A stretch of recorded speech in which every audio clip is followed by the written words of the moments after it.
Competition examination,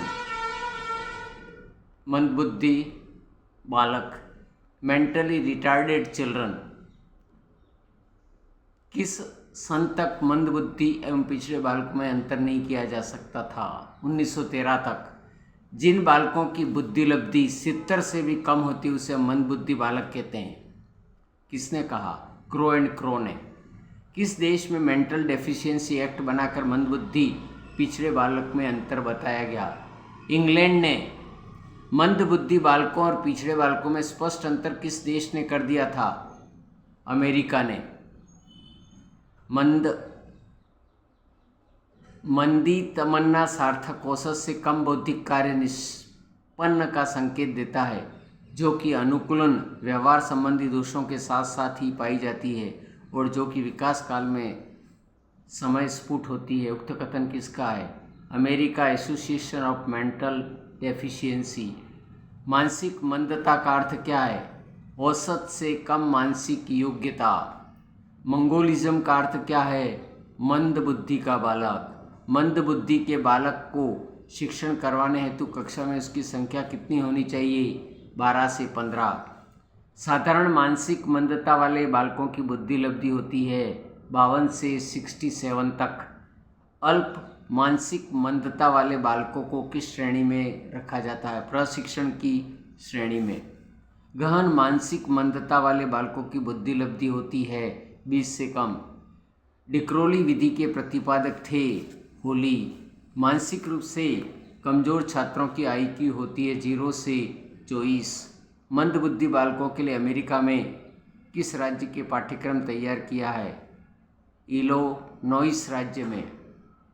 मंदबुद्धि बालकों के शिक्षकों को उनकी शिक्षा देने हेतु विशिष्ट कुशलता और प्रशिक्षण से सुसज्जित होने के अलावा बहुत धैर्यवान, सहनशील, सहानुभूतिपूर्ण होना चाहिए। किसने कहा? कुप्पुस्वामी ने। स्किनर ने मंदबुद्धि बालकों के लिए कौन से कार्यक्रम चलाए? सामाजिक प्रशिक्षण, आर्थिक प्रशिक्षण, देखभाल का प्रशिक्षण। स्किनर ने मंदबुद्धि बालकों हेतु किस देश में विशेष कार्यक्रम आरंभ किया था? अमेरिका में। मंदबुद्धि बालक को अब क्षीणबुद्धि बालकों के समूह में नहीं रखा जा सकता है। किसने कहा है? पोलक ने। मंदबुद्धि बालकों की कुल विशेषता होती हैं 14। मंदबुद्धि बालकों की बुद्धि लब्धि होती है 70 से कम। व्यक्तित्व प्रशिक्षण किन्हें दिया जाता है? मंदबुद्धि बालकों को। मंदबुद्धि, अल्पबुद्धि, विकल्प बुद्धि व मठ बुद्धि किसके अर्थ को परिभाषित करता है? मानसिक मंदता।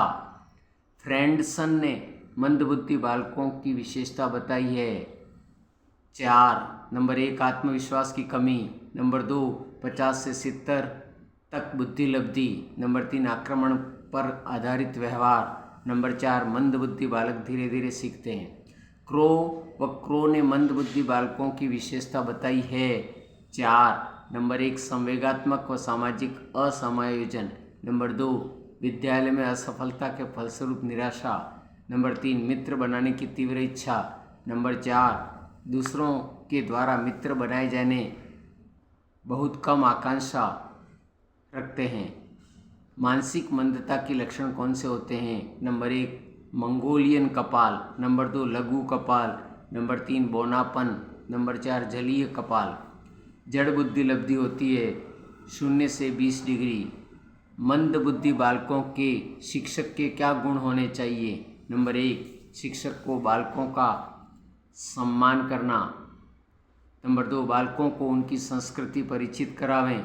नंबर 3 शिक्षक बालकों का व्यक्तिगत ध्यान रखें। नंबर 4 शिक्षक को सदैव चाहिए कि बालकों को परामर्श देवें।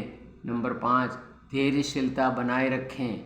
नंबर 6 बालकों के प्रति सहानुभूति रखें। नंबर 7 धीमी गति से पढ़ाएं। नंबर 8 सामूहिक क्रियाओं का उपयोग करें। नंबर 9 हस्तशिल्प की शिक्षा देवें। नंबर 10 वास्तविक जीवन का पाठ पढ़ाएं। बाल अपराध क्या है? किसी मनोवैज्ञानिक का ये कथन है कि हम उस बालक को अपराधी मानेंगे जिसकी समाज विरोधी प्रवृत्तियाँ इतनी बढ़ जाती हैं कि राज्य शासन को उसके विरुद्ध कार्रवाई करनी पड़ती है। सिरिल बर्ट ने कहा था